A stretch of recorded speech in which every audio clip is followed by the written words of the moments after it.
Merry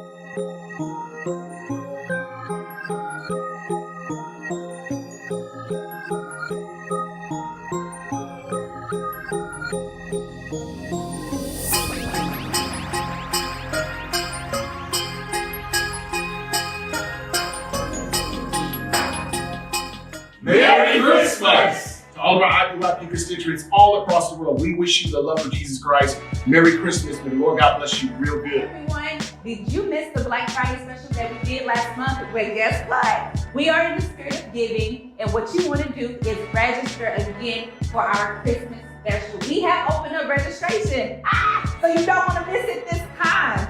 So next year, let me give you a sneak peek of where we're going next year. We're going to Charlotte, North Carolina in March.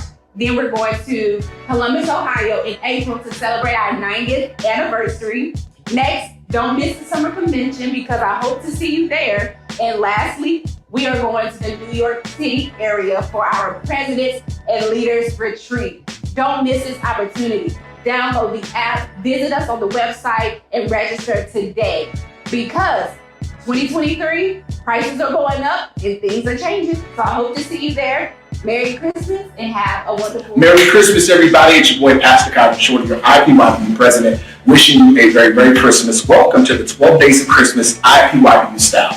All throughout this Christmas season, we've got games, we've got cooking, we've got seminars, we've got sessions. We just have great Christmas memories for you. This is a place you want to be. So hit that share button, invite somebody to be part of this wonderful time of the year with your IPYPU family. Let's go, y'all. IPYPU 12 Days of Christmas. Let's get it. Hello, everyone. Welcome to Cooking with the VP, which is me, your Vice President of the IPYPU. So when I was approached with this, I had no idea what I was going to cook. So I kind of decided on one of our comfort meals, if you would, in our house, which is what we call Mexican cornbread. So let's get started.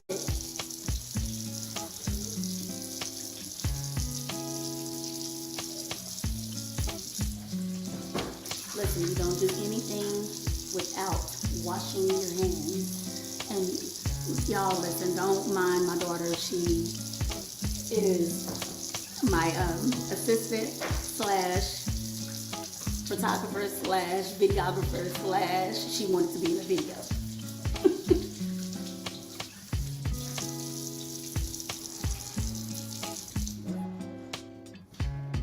Okay, so first things first. Normally I sit there and I chop up all of my vegetables just because that's relaxing to me. But for time's sake, I kind of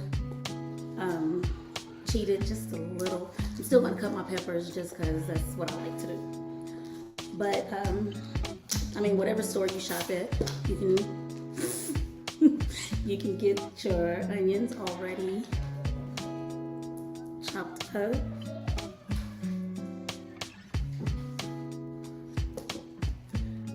And I'm just, before I cook my meat, I'm gonna put all my veggies in this container, which is also a wonderful container. Look, it's collapsible. I know, you can find that on Amazon.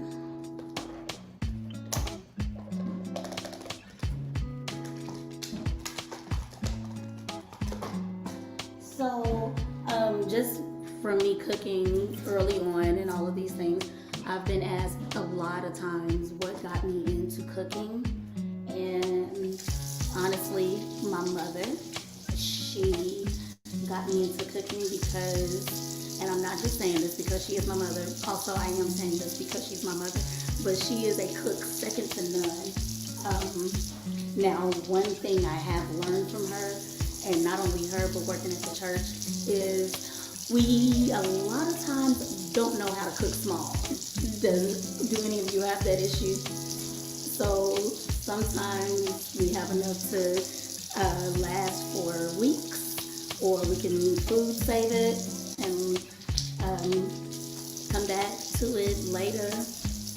Thank you, my handy assistant. One day she may too be in the kitchen. Let us pray. Yes,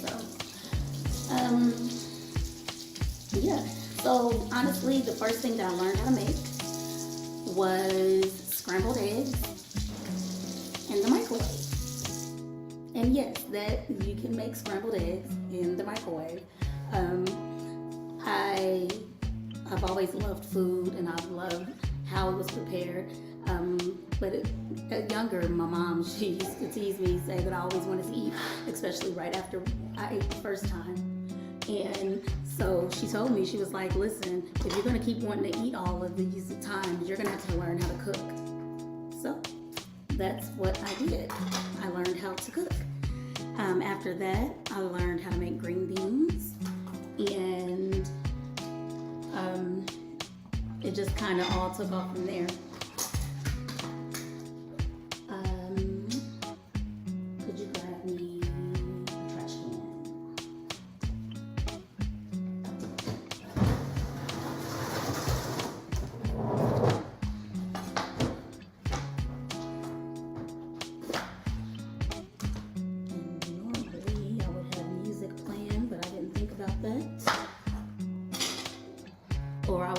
Or I use this time to catch up on some of my favorite TV shows, which are, some of my favorite TV shows are pretty much anything on Discovery ID.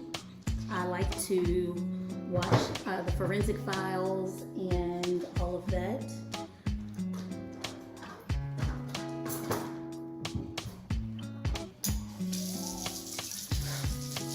I just like to know, I'm very interested in different cases that have not been solved, cold cases, things like that.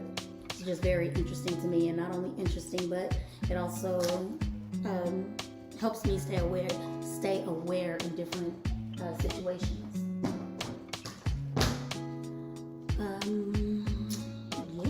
So I'm gonna take a quick break, and when we come back, all of these vegetables will be nice and chopped.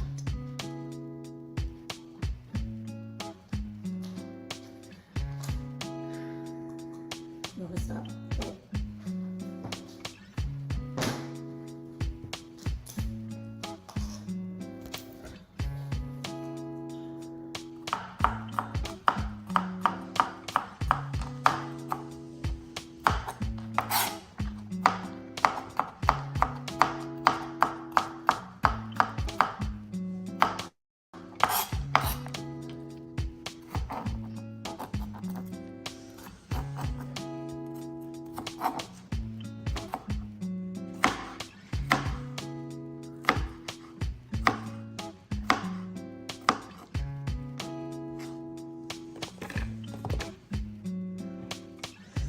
Now that our veggies are nice and chopped up, we are going to start our meat. So I chose ground beef just because I like that better. But you know what? I've never used ground turkey, but I would imagine it could be the same. So what I do is I put my meat on the stove to simmer and cook. I don't turn the heat up too high because I don't want it to just cook and still be raw in the middle. I season it to our house's liking. We have onion powder. Even though I am adding onion to it, I still like to add the onion powder. For me, the difference between the two, the powder gives it more of a lasting taste instead of just the actual onion where it just kind of hits you in the face.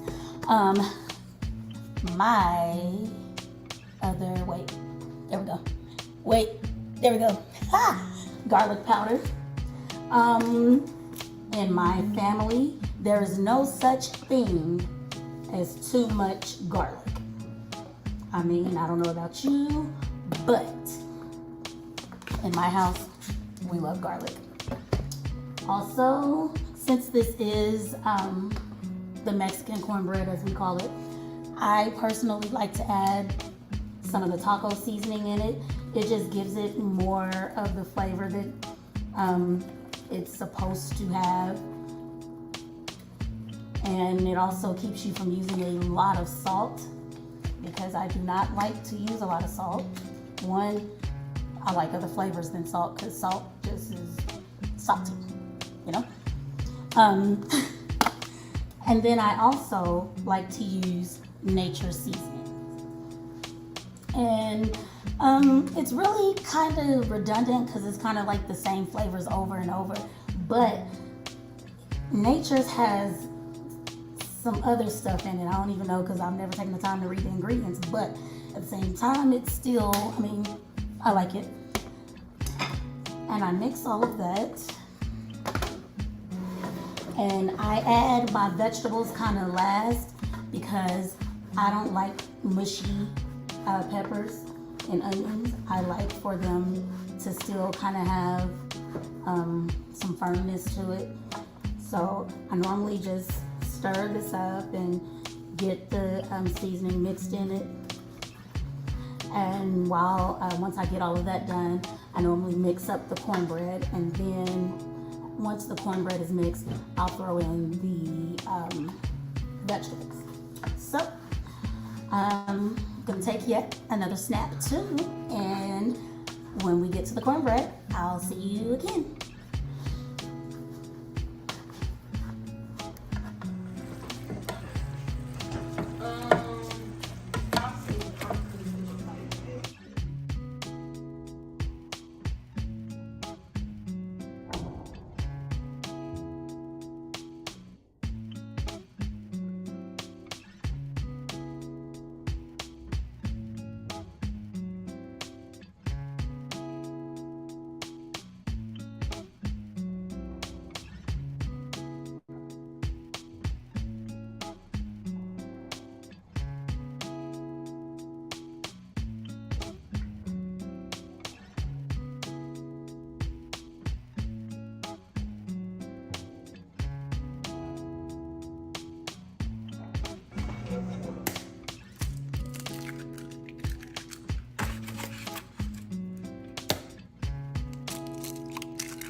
And we are back. Our meat has been completed, and it looks delicious, if I must say so myself. And we're just gonna set that to the side. I've already drained the grease off of it.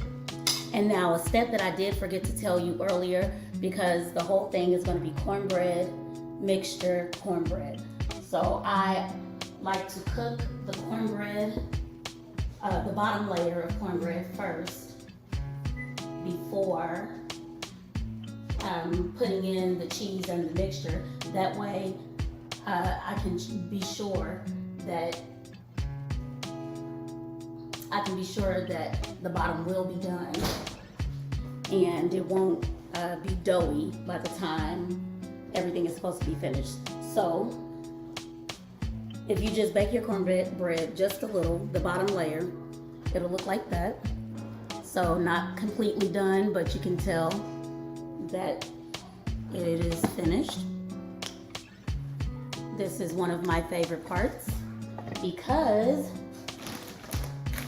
we get to add cheese. And there is no such thing as too much cheese, especially in this house.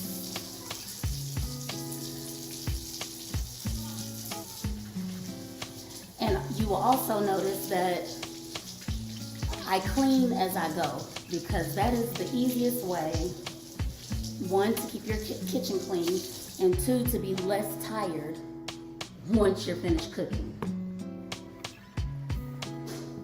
So let's get some cheese and see how much we can put in there. And obviously this is not the healthy recipe. And you just take the cheese and you just make a nice little bed of it.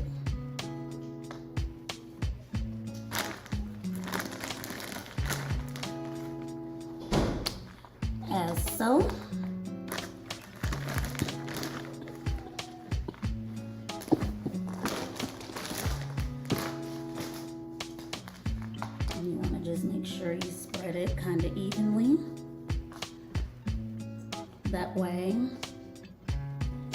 your cheese, or not your cheese, but spread it kind of evenly so that way each bite has just as much cheese as the previous one, right? So then it will look like so. And let me grab a big spoon,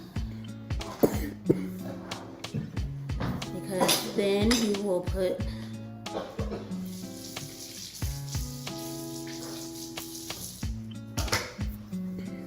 begin to put your meat mixture in, and you want to make sure that that is covered as well. Nice and chunky.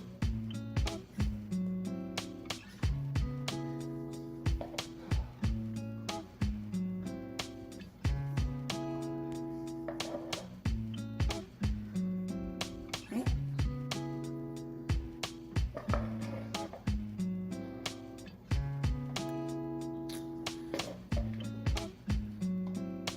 And you can either use 2 or 3 boxes of cornbread for your bottom and top layer. It just depends on if you prefer more cornbread ratio to meat, or if you prefer more meat, then of course you would just use less cornbread.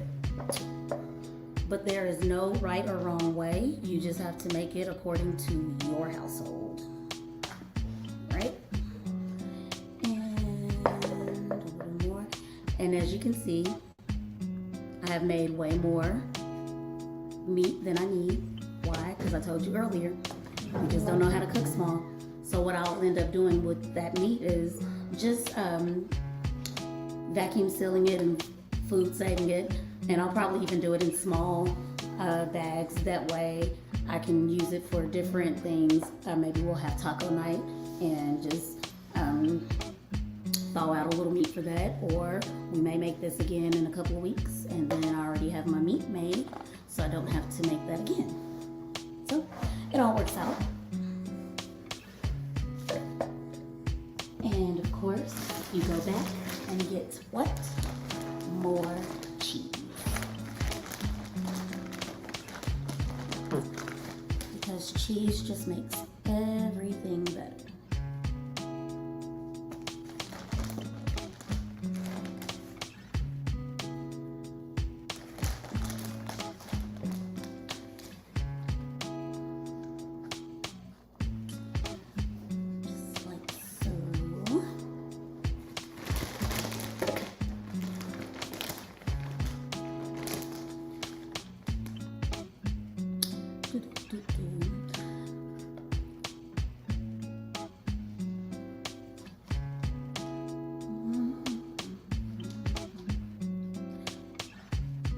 And with everything, you should really just love what you're doing, especially when it comes to cooking, because that makes every meal that much better, because you can taste the love in it. And there we go. Just like that. Almost done, almost time to put it in the oven.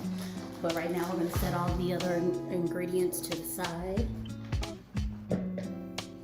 And we are going to mix the last bit of cornbread mix to go on top.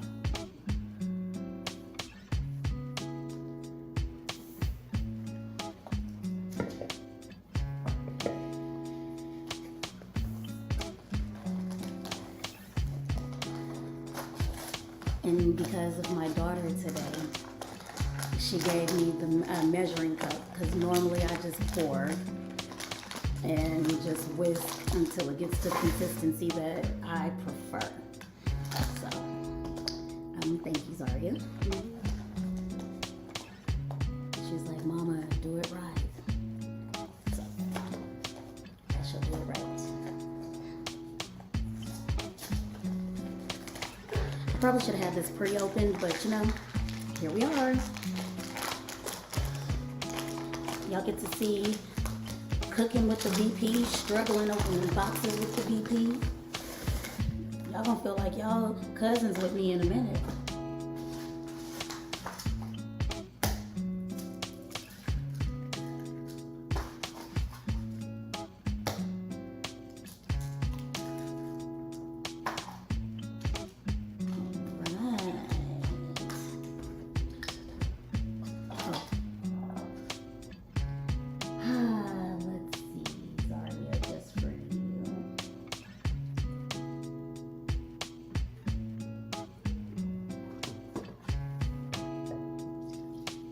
And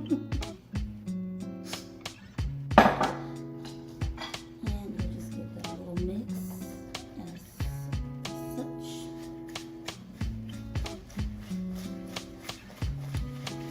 And we are almost done, you all. And you may make this at home, you may even call it something different. If you do make this at home and call it something different, put in the comments what you call it. Some people call it cheesy cornbread. What did I don't remember what one of my coworkers called it. But, yep. So, after you finish that, you just spread the mixture on top.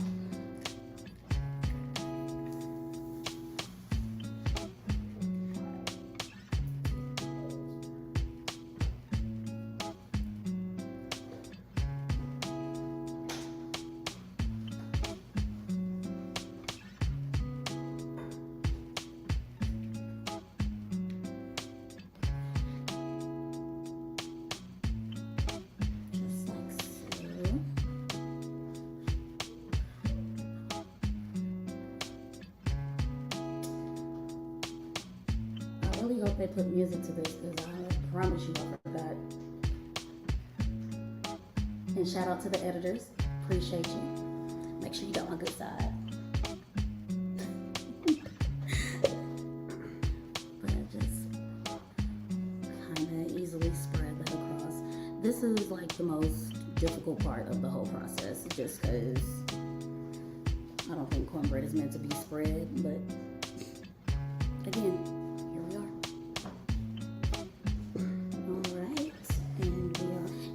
it doesn't have to cover the whole top perfectly, but you do want a good top layer. And we're almost done. Now, normally I put jalapenos in it, but since I am making this one for my children, I have left the jalapenos out. I don't feel like it's too spicy. Oh my gosh. Mama, I don't like it. What's this green stuff? Oh, jeez. I know when my niece watches this back, she's going to be like, AJ, oh my gosh. It's fine. She picks on me all the time. But I'd have it no other way. Shout out to Karian. All right, so now it has been spread and it looks like that.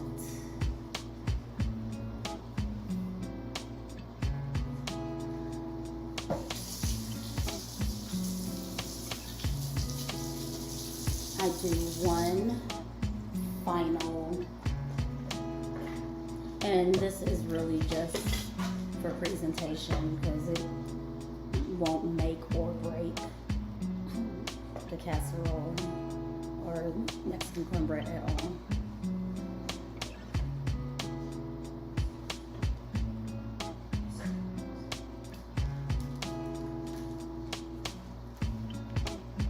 Oh, and I did preheat the oven to 400. So that's how long you will let that cook. And since your meat is already cooked and we're really doing this to cook the cornbread. It just, you'll just have to cook it long enough for your cornbread to be finished.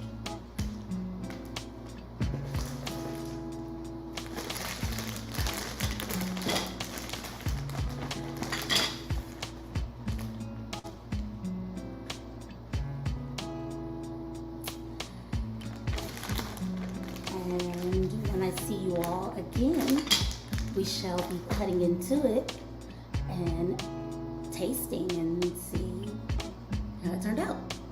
All right.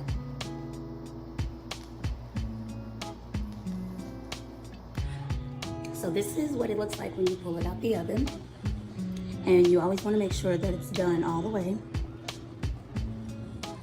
That's what we like to see. And if you saw that I like cheese, you should already know we like butter. And that just puts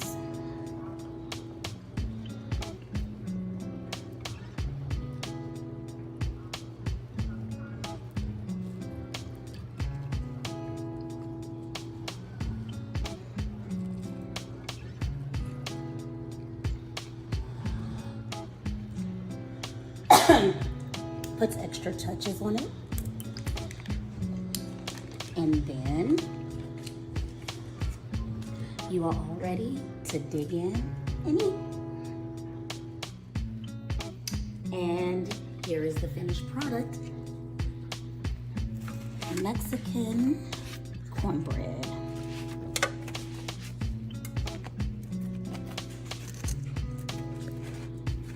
And we all know that first corner is never easy to get out.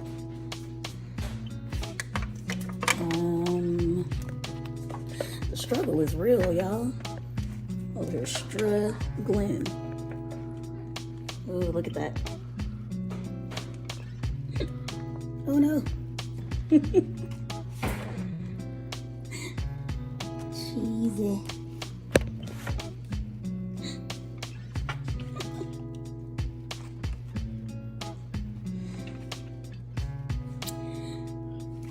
And normally what you do is you just get you some salsa, sour cream, and there you have it. Your VP's Mexican cornbread. Thank you for tuning in to our 12 days of Christmas. Hopefully you enjoy, and I am excited. I don't know about you, but I am looking forward to our next program. Who knows what it's going to be? It may be you. You might see yourself. I don't know. Hopefully you are enjoying it. It's something that you can gather your family around. Just enjoy family time, especially in the perilous times that we are living in. Life is short. We don't know whether we're going to be here today or tomorrow, but take this time just to enjoy family. Not only enjoy family, call up some family members and let them know that it's on so you can like, share, subscribe. Save it for later, even if you can't watch it right now. I do not recommend watching it as you drive home, but once you get home, go ahead, pop your popcorn and kick off your shoes and relax. So, I don't know about you, but the next time we stream, I will be here live. I will share, and I hope that I'm not sharing by myself. Thank you. Happy holidays, and I'll see you next time.